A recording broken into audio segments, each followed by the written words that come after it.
Halo teman-teman mahasiswa yang mengambil mata kuliah Sosiologi Hukum. Mohon maaf kita perkuliahan akan kita lakukan untuk materi Sosiologi Hukum ini melalui daring karena kita tahu bersama kita sedang menghadapi sebuah pandemi COVID dan saya harapkan teman-teman juga sedang dalam keadaan yang sehat dan terus menjaga kesehatan melalui social distancing atau physical distancing. Baik, mata kuliah hukum dan masyarakat untuk kali ini yang akan saya pandu adalah sosiologi hukum. Sebagaimana teman-teman mungkin sudah ketahui bersama, sosiologi hukum ini di sini kita akan membicarakan setidaknya ada 4 hal. Yang pertama, kedudukan dan sejarah sosiologi hukum, kemudian hukum menurut teori sosiologi dominan, dan kemudian mungkin akan menimbulkan pertanyaan kenapa kita bicarakan teori sosiologi dominan di sini. Kita akan coba nanti perjelas bagaimana kedudukan sosiologi hukum itu dan kemudian bagaimana cara kita melihat sosiologi hukum dalam perkuliahan kali ini.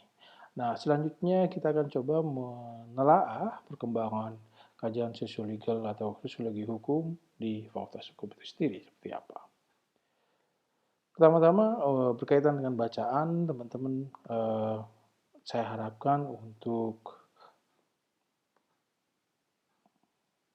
mendapatkan atau membaca beberapa literatur yang saya sebutkan di sini. Yang pertama tentu saja ada karya Sachito Raharjo, Sosiologi Hukum, kemudian yang 2002 dan 2010 juga.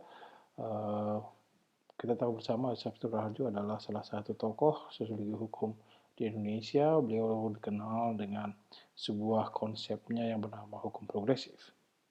Nah, selain Sachito Raharjo, kita juga akan menggunakan karya yang merupakan sosiologi hukum ternama di Indonesia, yakni Sutandio Burgnes Subroto tahun 2002 yang berjudul Hukum Paradigma Metode dan Dinamika Masalahnya. Berikutnya literatur asing kita akan gunakan dari Javier Trevino, Sociology of Law, Classical Contemporary Perspective, dan Dragan Milanovic's Weberian and Martian Analysis of Law.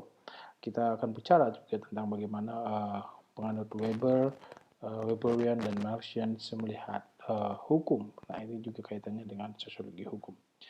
Yang menarik juga karya Daniel Eslev bagi teman-teman yang ingin menelaah atau melihat bagaimana perkembangan atau irisan antara hukum dan politik di Indonesia mulai dari era kolonial, bisa membaca buku Daniel Eslev ini berjudul Hukum dan Politik di Indonesia, Kesinambungan dan Perubahan. Yang terakhir ada karya Pierre Bourdieu, seorang sosiolog dari Prancis yang berjudul The Force of Law Towards Sociology of Juridical Field. Ya, saya harapkan teman-teman membaca karya-karya tersebut sehingga kita berada di frekuensi yang sama dalam perkuliahan ini. Kemudian kita pertama-tama akan melihat bagaimana kedudukan sosiologi hukum dalam konteks filsafat hukum dan sejarahnya seperti apa. Sosiologi hukum, kalau kita lihat, berangkat dari dua terminologi dasar yang di sosiologi. Ya, pertanyaannya adalah apa itu sosiologi? Kita tahu bersama Weber mendefinisikan sosiologi sebagai science which seeks to understand social action interpretatively and thereby to explain it causally in its cause and its effects. Maksudnya adalah sosiologi adalah ilmu yang mencoba untuk memahami tindakan-tindakan sosial secara interpretatif dan kemudian menjelaskan hubungan kausalitasnya. Kenapa Weber mengatakan atau menekankan di sini sosiologi hukum sebagai ilmu yang interpretatif atau menggunakan penafsiran? Nah, dalam hal ini Weber sebenarnya merespon perkembangan sosiologi hukum yang pada saat itu lebih banyak didominasi oleh pendekatan yang bernama sosiologi positivis yang dikembangkan oleh Auguste Comte, di mana Auguste Comte memiliki ambisi untuk mencari hukum-hukum atau hukum-hukum universal yang mengatur tindakan manusia, sebagaimana hukum-hukum yang berada di hukum-hukum universal yang ada di natural science atau ilmu alam. Nah, di sini Weber berpandangan bahwa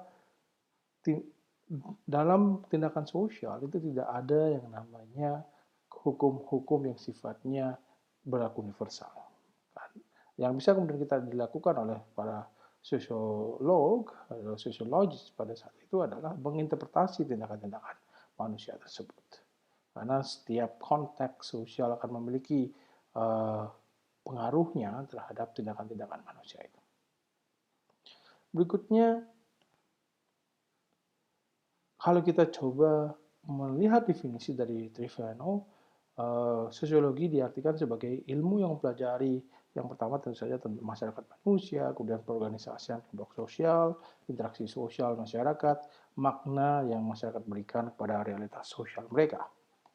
Dan objek pengkajian ini yang tentu saja adalah institusi, dalam hal ini kelembagaan sosial, yakni keluarga, ekonomi, negara, pemerintahan, agama, hukum, dan lain-lainnya.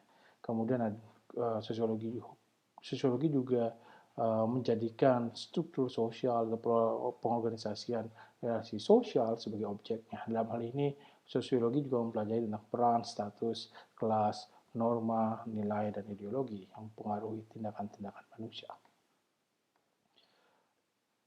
Instrumen pengkajian sosiologi itu ada beberapa, yakni yang pertama seorang sosiolog akan melakukan pengkajian menggunakan pendekatan konsep, yakni konsep merupakan sebuah ide yang merepresentasikan fitur penting dalam kehidupan sosial, dan kemudian selain konsep-konsep itu kemudian disusun menjadi sebuah teori yang utuh. Teori ini dimaknai sebagai seperangkat proposisi dan pernyataan yang saling berkaitan guna menjelaskan aspek dan pola perilaku dalam masyarakat. Yang ketiga adalah paradigma atau model berpikir atau tradisi intelektual yang memberikan orientasi dalam pembentukan ide atau asumsi tentang sifat dasar manusia dan masyarakat. Nah, kalau kita kemudian sudah memahami apa itu sosiologi, pertanyaannya kemudian adalah, apabila sosiologi ini kemudian digandengkan dengan terminologi hukum, apa maknanya? Di sinilah kemudian kita akan mencoba melihat pandangan dari Trevano yang memahami bahwa sosiologi hukum adalah sebuah cabang ilmu pengetahuan dalam disiplin sosiologi yang berupaya secara teoritis memahami, menjelaskan hubungan antara hukum dan masyarakat, pengorganisasian sosial dari institusi hukum, interaksi sosial dari orang-orang yang berhubungan dengan lembaga hukum dan perwakilannya, dalam hal ini bisa polisi, advokat, hakim, maupun anggota DPR, dan makna yang diberikan masyarakat terhadap realitas hukum yang dihadapi. Nah, kalau kita baca pelan-pelan definisi Trevano ini, kita bisa memahami bahwa sosiologi hukum diletakkan oleh Trevano sebagai bagian dari disiplin sosiologi, yang artinya bahwa sosiologi hukum dipelajari bukan di Fakultas Hukum, tapi di Fakultas Ilmu Sosial dan Politik atau dalam hal ini Social Sciences. Kalau kita masih beranggapan bahwa Fakultas Hukum bukan bagian dari Fakultas Ilmu Sosial dan Ilmu Politik. Nah, jika kemudian kita coba telaah dan kita baca beberapa literatur yang lain, misalkan Sunan Sukamto dan lain sebagainya, Sunan Sukamto jelas-jelas melihat sosiologi hukum sebagai lapangan hukum yang berada di rumah bernama Fakultas Hukum. Nah, oleh karena itu ada dua pandangan dalam cara melihat sosiologi hukum ini. Yang pertama, cara pandang pertama adalah sosiologi hukum dilihat sebagai disiplin, bagian dari disiplin sosiologi yang rumahnya bukan di Fakultas Hukum, tapi di Fakultas Ilmu Sosial dan Ilmu Politik.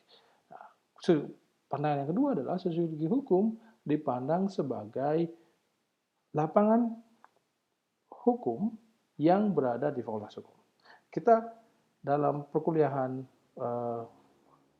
beberapa kesempatan ini kita akan mencoba meletakkan sosiologi hukum sebagaimana cara pandang Trevano di atas. Ya, kita akan melihat sosiologi hukum sebagai objek atau sebagai bagian dari disiplin sosiologi. Kita mencoba memposisikan diri kita keluar dari Fakultas Hukum menggunakan cara berpikir orang ilmu sosial dan ilmu politik ketika melihat hukum. Karena kita tahu bersama bahwa yang mempelajari hukum bukan saja fakultas hukum, orang-orang yang ada di fakultas hukum, tapi juga orang-orang di fakultas ilmu sosial dan ilmu politik. Nah, kita akan coba menyeberang, meminjam teori, konsep, maupun pendekatan mereka dalam melihat bagaimana sih mereka sebagai orang luar, eksternal dari disiplin hukum itu sendiri, melihat hukum.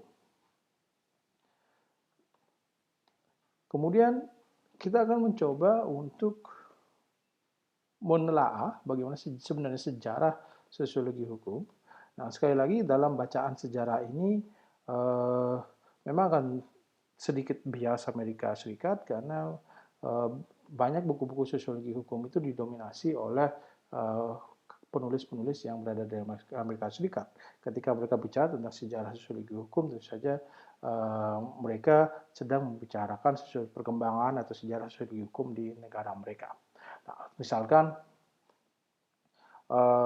sejarah perkembangan sosiologi hukum yang dijelaskan oleh Philip Selnick, di mana Philip Selnick membagi perkembangan sosiologi hukum menjadi setidaknya ada tiga periode. Yang pertama yang dinamakan sebagai periode primitif atau misioner, di mana pada saat itu ada kejenuhan di para sarjana hukum di Amerika Serikat untuk menggunakan telaah doktrinal, karena telaah doktrinal sudah berlangsung sangat lama dan para sarjana hukum ini mengalami kejenuhan ketika melihat hukum melulu menggunakan kacamata doktrinal.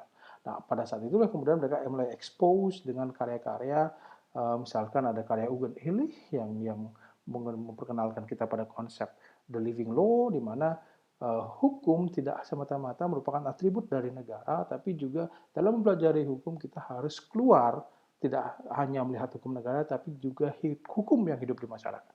Dan dalam banyak kasus, dinamika sosial itu lebih banyak dipengaruhi oleh living law dibandingkan dengan oleh hukum negara itu sendiri. Nah, Eugen Illich merekomendasikan para sarjana hukum itu untuk melihat living law yang ada di masyarakat dan memahami bagaimana hukum memberikan semacam template kognitif bagi masyarakat untuk melakukan tindakan-tindakan sosialnya.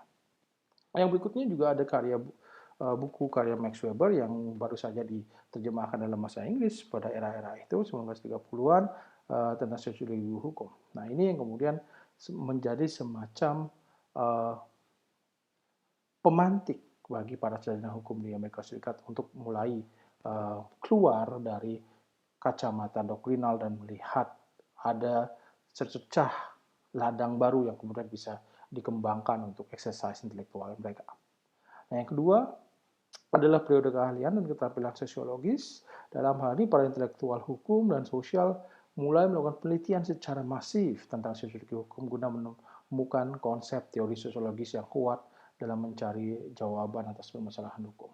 Di sini mereka dengan bacaan-bacaan yang sudah mereka miliki mencoba untuk melakukan exercise, melakukan research, dan menemukan konsep-konsep, teori-teori yang kemudian mereka kembangkan dalam memecahkan permasalahan-permasalahan hukum. Nah, setelah ini berjalan, muncullah periode ketiga, yakni yang dinamakan sebagai periode otonomi dan kematangan intelektual. Nah, periode otonomi dan kematangan intelektual ini maksudnya adalah telah muncul asosiasi-asosiasi intelektual yang sudah mulai matang yang menggunakan perspektif sosiologis dalam membedah permasalahan hukum.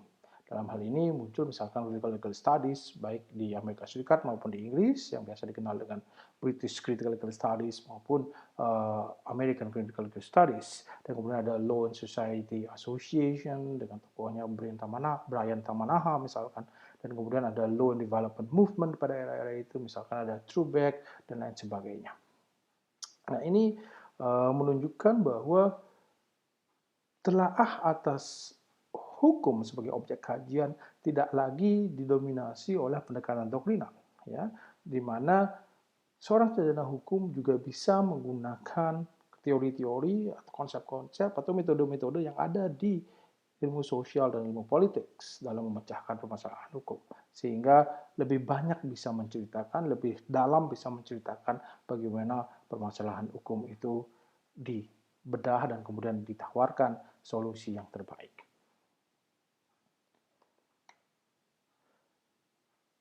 Bagaimana sejarah sosiologi hukum di Indonesia?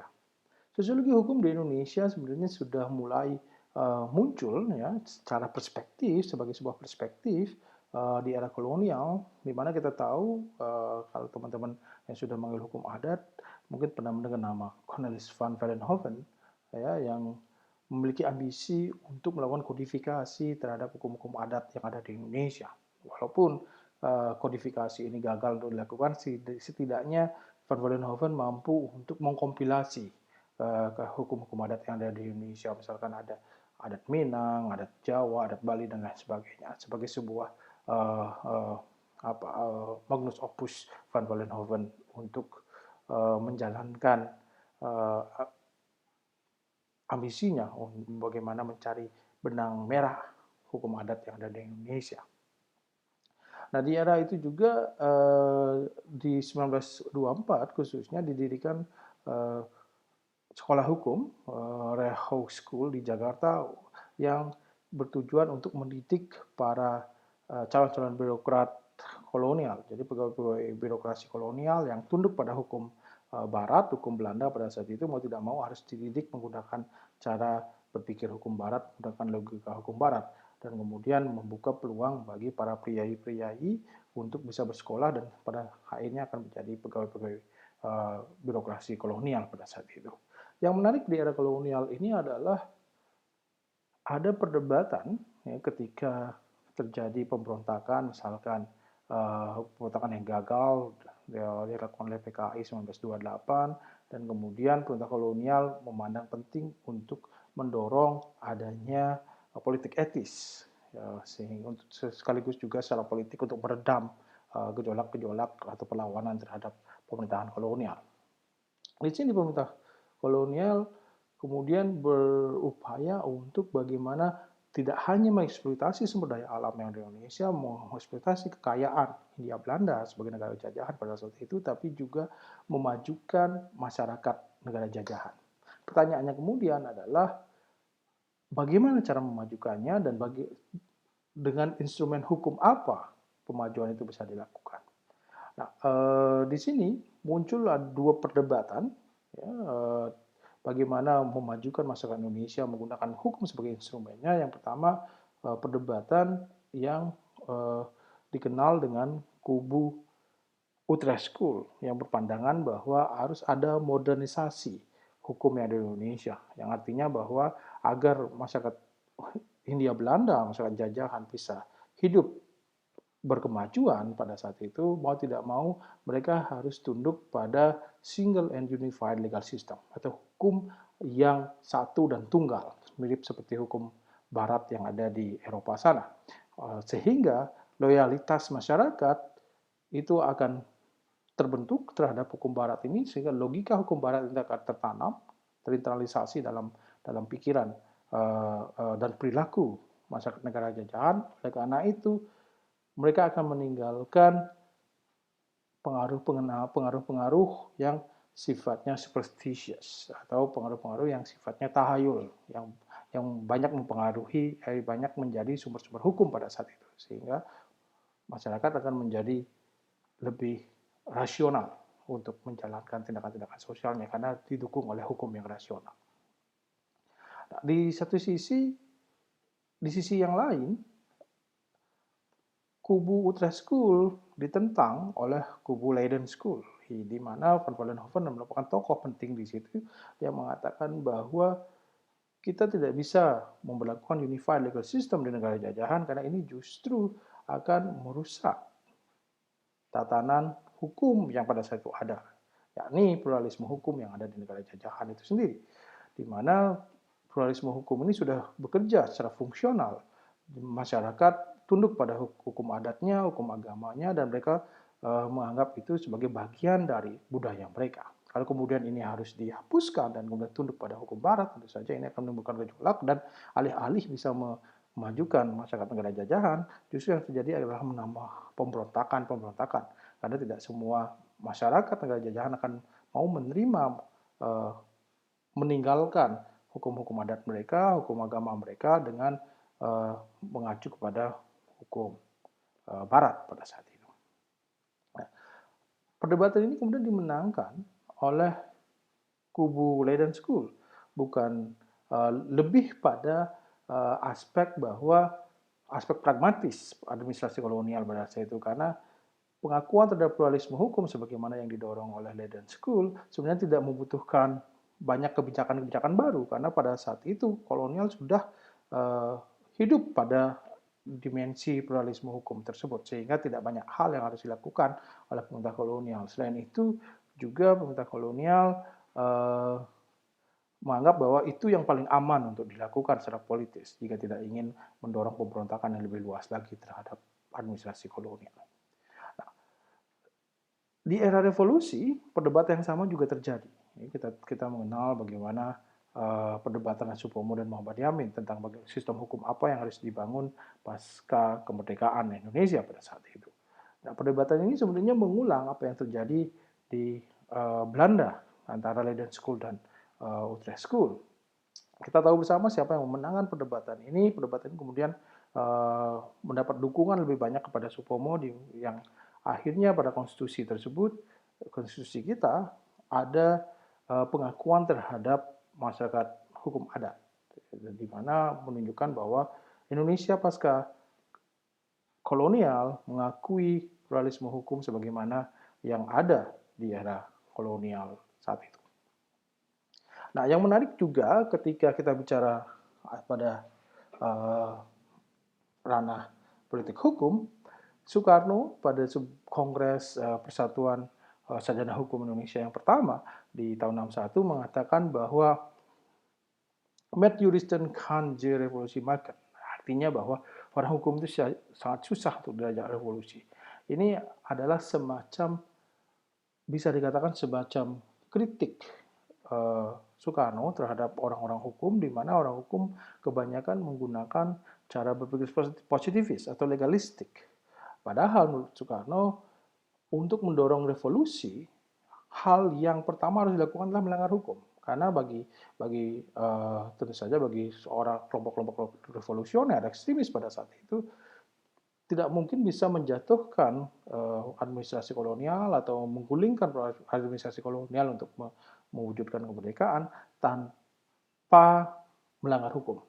Karena kemerdekaan itu tidak akan diberikan secara cuma-cuma oleh pemerintah kolonial. Oleh karena itu, mau tidak mau pelanggaran hukum adalah cara pertama yang harus dilakukan. Itulah kenapa kemudian Soekarno harus dihadapkan di sidang di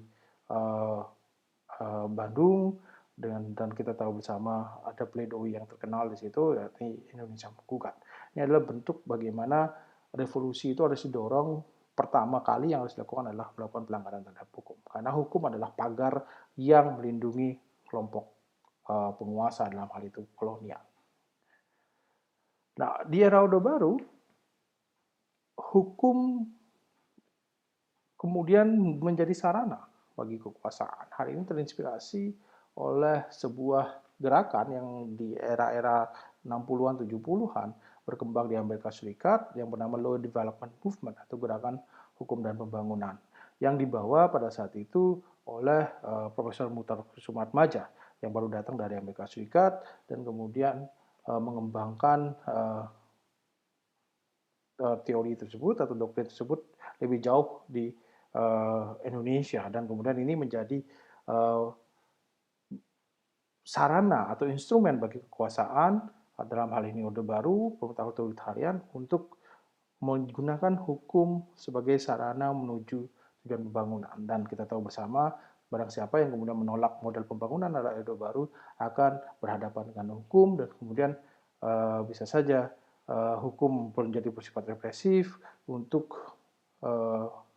mewujudkan apa yang ingin diciptakan menurut versi pemerintah otoritarian pada saat itu. Dalam hal ini, pemerintah Orde Baru menggunakan hukum sebagai sarana untuk melakukan penindasan dalam ambisinya menuju pembangunan ekonomi. Nah, di era reformasi, ketika Soeharto jatuh dari tampuk kekuasaan, sosiologi hukum juga mengalami sebuah transformasi yang sedemikian cepat, di mana sosiologi hukum yang tadinya menjadi sarana kekuasaan banyak ditafsir ulang oleh para sarjana hukum, misalkan ada Satyendra Harjo yang di era-era awal 2000-an mungkin teman-teman pernah dengar atau pernah baca di opini-opininya yang mengkritik cara berpikir positivisme hukum di Indonesia yang dominan ada di aparat penegak hukum. Dia memperkenalkan sebuah model cara berpikir hukum baru yang bernama hukum progresif, di mana hukum harus ditafsirkan secara progresif untuk membela atau memberikan kemanfaatan kepada masyarakat secara luas. Nah, selain itu ada juga gerakan hukum pro keadilan yang dikembangkan oleh Profesor Sulistianto Wati Irianto di Universitas Indonesia. Artinya di sini sosiologi hukum menjadi sarana kritik kekuasaan atau sarana kritik terhadap paradigma hukum yang positivis tersebut. Nah, saya rasa saya akan selesaikan sampai di sini saja dulu, sampai sejarah kedudukan sejarah sosiologi hukum, dan nanti kita akan lanjutkan di periode yang berikutnya. Terima kasih.